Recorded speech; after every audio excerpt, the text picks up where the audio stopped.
ఓం శ్రీ గురుభ్యో నమః.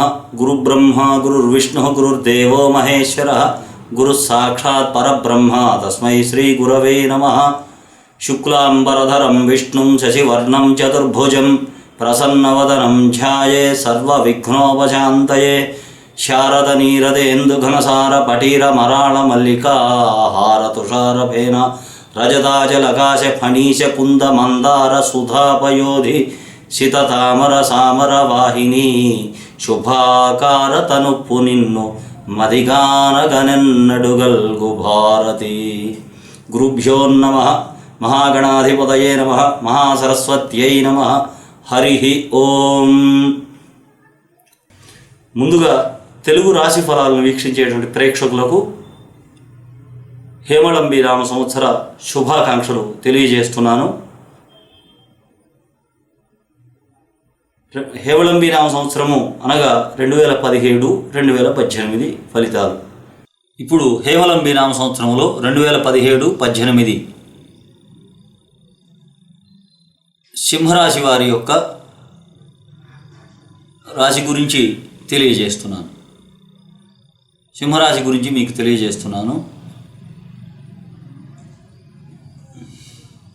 ఈ సింహరాశి మఖ, పుబ్బ, ఉత్తరాపాదం, సింహం. మఖాలో 4 పాదాలు, పుబ్బ నక్షత్రంలోని 1, 2, 3, 4 పాదాలు, ఉత్తరా నక్షత్రంలోని ప్రథమ పాదం, ఇవన్నీ కలిపి సింహరాశి కిందకు వస్తుంది. సింహరాశి ఈ సంవత్సరము ఆదాయము 14, వ్యయము 2 ఉంటుంది. రాజభోజ్యం 1, అవమానం 7. ఈ రాశి వారికి సెప్టెంబర్ 12 వరకు గురువు 2వ ఇంట లోహమూర్తి, తదుపరి 3వ ఇంట తామ్రమూర్తి. శని సంవత్సరం అంతా కూడా 5వ ఇంట రజతమూర్తిగా ఉంటాడు. ఆగస్టు 17 వరకు రాహువు 1వ ఇంట సింహరాశిలోను, కేతు 7వ ఇంట రజితమూర్తులు. తదుపరి రాహువు 12వ ఇంట, కేతు 6వ ఇంట సువర్ణమూర్తులుగాను సంచరిస్తారు. ఈ రాశి వారికి గురుడు సంవత్సరాది నుండి సెప్టెంబర్ 12 వరకు కుటుంబ స్థానంలోను, తదుపరి వత్సరాంతం వరకు తృతీయ స్థానంలోను గురు సంచారం ఉంటుంది. శని సంవత్సరాది నుండి జూన్ 19 వరకు ధను రాశినందు, తదుపరి వక్రగమనముచే 25 వరకు అర్ధాష్టమ స్థానంలో సంచారం ఉంటుంది. తరువాత అక్టోబర్ 26 నుండి సంవత్సరాంతం వరకు ధను రాశిలో శనిదేవుడు సంచారం చేస్తుంటాడు. రాహు సంవత్సరాది నుండి ఆగస్టు 17 వరకు జన్మంలోను, తదుపరి వ్యయమందు కేతువు సంవత్సరాది నుండి ఆగస్టు 17 వరకు సప్తమ స్థానములోను, తదుపరి షష్ఠ స్థానమందు సంచారం చేస్తుంటారు. గురువు కన్యారాశిలో సంచారం చేయడం వల్ల ధనలాభము, కుటుంబ సౌఖ్యము, శుభప్రదమైనటువంటి ఫలితాలు ఉంటుంటాయి. 3వ ఇంట తులారాశిలో సంచారం చేసేటప్పుడు అంత అనుకూలంగా ఉండదు, ఇబ్బందులు కలుగుతుంటాయి తులారాశిలో ఉన్నప్పుడు. శని ధను రాశిలో అంటే పుత్రస్థానంలో సంచారం చేయటం వల్ల సంతానం పరంగా కొంత ఇబ్బందులు కలుగుతుంటాయి. ఆర్థిక పరమైనటువంటి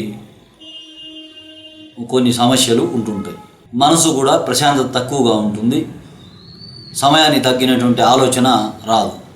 శని వృశ్చిక రాశిలో సంచారం చేసే సమయంలో మాతృ సంబంధమైనటువంటి ఇబ్బందులు ఉంటుంటాయి. బంధువులతో విరోధాలు వస్తుంటాయి. మనక్లేశములు ఉంటుంటాయి. సింహరాశిలో రాహు సంచారం వల్ల శారీరకమైన ఇబ్బందులు కలుగుతుంటాయి. కాస్త భయాందోళనలుగా కొంతమందిలో ఉంటుంటుంది. స్థానచలనమైనటువంటి సూచనలు కూడా రాహు ప్రభావం వల్ల కలుగుతుంటాయి. కొంతమందిలో స్థానచలనం కూడా ఉంటుంది. కేతు కుంభరాశి సంచారం వల్ల మానసికమైనటువంటి ఆందోళన, భయము ఇలాంటివి. మకర రాశిలో సంచారం చేసేటప్పుడు సుఖ సంతోషాలు, శుభ ఫలితాలు ఉంటుంటాయి. గురువు సంవత్సరాది నుండి సెప్టెంబర్ 12 వరకు బాగా యోగించడం జరుగుతుంది. కేతువు ఆగస్టు 17 తర్వాత యోగించుట మంచి శుభ ఫలితాలు ఇస్తుండడం జరుగుతుంటుంది. శని రాహు బలాలు ఈ రాశి వారికి అంత అనుకూలంగా లేవు. సహజంగా ఈ రాశి వారికి శుభాశుభ మిశ్రమ ఫలితాలు కనిపిస్తుంటాయి. ఉపాధ్యాయ వృత్తి వారికి జూన్ 19 నుండి కొంత చీకాకులు కలుగుతుంటాయి. విద్యార్థులు ఎంతో శ్రమించినా కానీ అభివృద్ధిలోకి రాలేరు. శ్రమతోటి కూడినటువంటి ఫలితాలు కనపడతాయి. బాగా కష్టపడాలి, కష్టపడితే కానీ అభివృద్ధి కనపడదు. వ్యాపారం చేసేవారికి సంవత్సరాంతంలో ధనలాభాలు కలుగుతాయి. వైద్యులు, న్యాయవాదులు, వృత్తి పని సంబంధమైనటువంటి వారు, కళాకారులు, పౌల్ట్రీలు, పాడి పరిశ్రమలు, వ్యవసాయ రంగంలో వారికి నవంబర్ నుండి అనుకూలమైనటువంటి కాలం. రియల్ ఎస్టేట్ రంగాల వారికి ప్రారంభ కాలం నుండి నవంబర్ వరకు కొంత ఆటంకాలు కలుగుతుంటాయి. రాజకీయ రంగాల వారికి కూడా కొంచెం ఇబ్బందిగా ఉంటుంది. ఈ రాశి వారికి అదృష్ట సంఖ్య 1, 3, 4, 5, 9 సంఖ్యలు. ఆది, మంగళ, బుధవారాలు ఈ వారాలు కలిసి వస్తుంటాయి.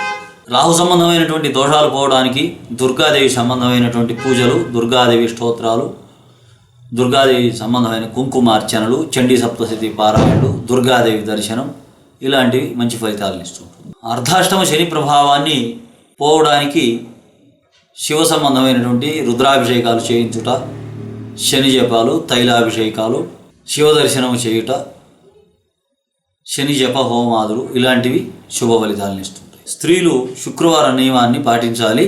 సుబ్రహ్మణ్య ఆరాధన చేత చాలా శుభప్రదమైన ఫలితాలు వస్తుంటాయి.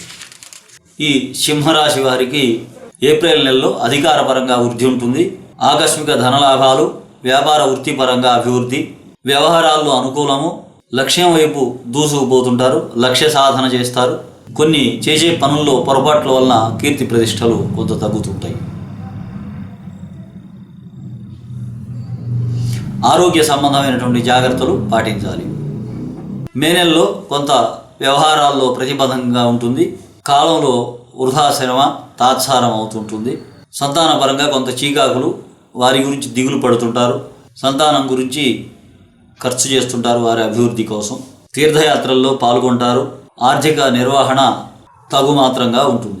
సుబ్రహ్మణ్యేశ్వర స్వామి ఆరాధన వల్ల ఉపశమనముగా ఉంటుంది. రాజకీయ సంబంధమైనటువంటి కార్యక్రమాల్లో పాల్గొని వాటిని విజయవంతంగా పూర్తి చేస్తారు. జూన్ నెలలో అందరి చేత కీర్తించబడతారు. జ్ఞాన సముపార్జన చేస్తారు. రుణ విమోచన కలుగుతుంది.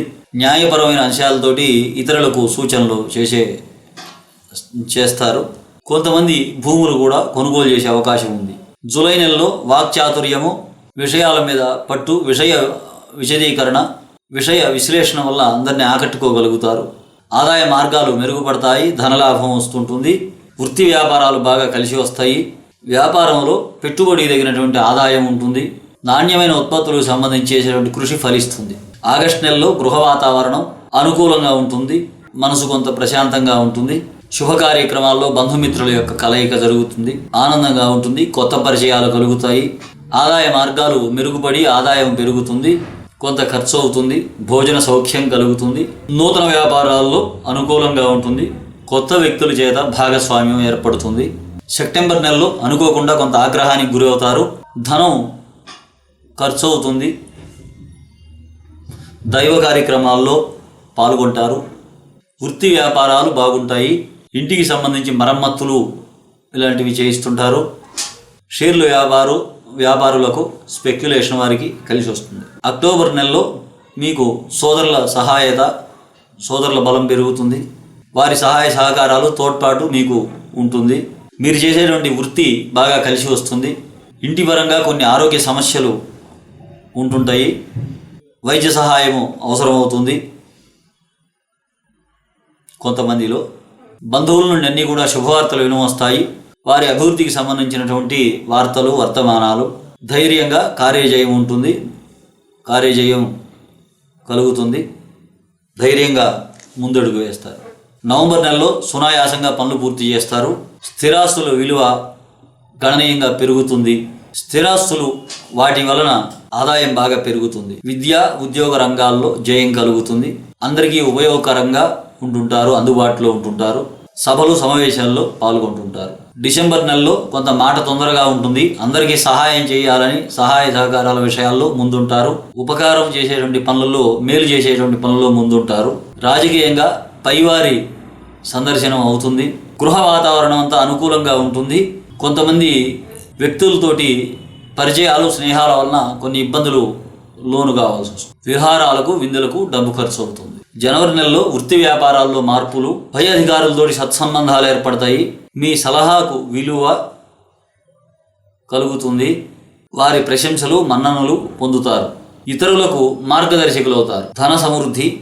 విద్యార్థులు ఫైనాన్సు, మేనేజ్మెంటు వంటి చదువులలో రాణిస్తారు. మేనేజ్మెంటు, ఫైనాన్స్ రంగాల్లో చదువుకునే విద్యార్థులు బాగా రాణిస్తుంటారు. ఫిబ్రవరి నెలలో వ్యవహార ప్రతిబంధకాలన్నీ కూడా తొలగిపోతాయి. న్యాయపరమైన అంశాలకు ఎక్కువ ప్రాధాన్యత. నూతన ప్రాజెక్టులు కలిసి వస్తాయి. ఇంట్లో ఆనందంగా గడుపుతారు. ఆనందంగా ఉంటుంది. పిల్లల చదువులు బాగా అభివృద్ధిలోకి వస్తాయి. దూర బంధువులు మీకు చేరువవుతారు. మార్చి నెలలో చిరకాల పనులు సైతం పూర్తయ్యేటువంటి సూచనలు ఉన్నాయి. తెలివిగా వ్యవహరిస్తారు. భార్యాభర్తల మధ్య చిక్కులు ఉంటుంటాయి. సావధానంగా ఉంటారు. దూర ప్రయాణాలు చేస్తారు. ఆకలి కొంత తక్కువగా ఉంటుంది. దానివల్ల స్వల్పంగా అనారోగ్య సూచనలు ఉంటుంటాయి. మీ కృషికి నైపుణ్యానికి తగినటువంటి ఫలితం లభిస్తుంది. ఇవి సింహరాశి వారి ఫలితాలు. స్వస్తి ప్రజాభ్యాం పరిపాలయంతాం న్యాయేన మార్గేణ మహీషాః గోబ్రాహ్మణేభ్యः శుభమస్తు నిత్యం. లోకా సమస్తా సుఖినో భవంతు. హరి ఓం తత్సత్.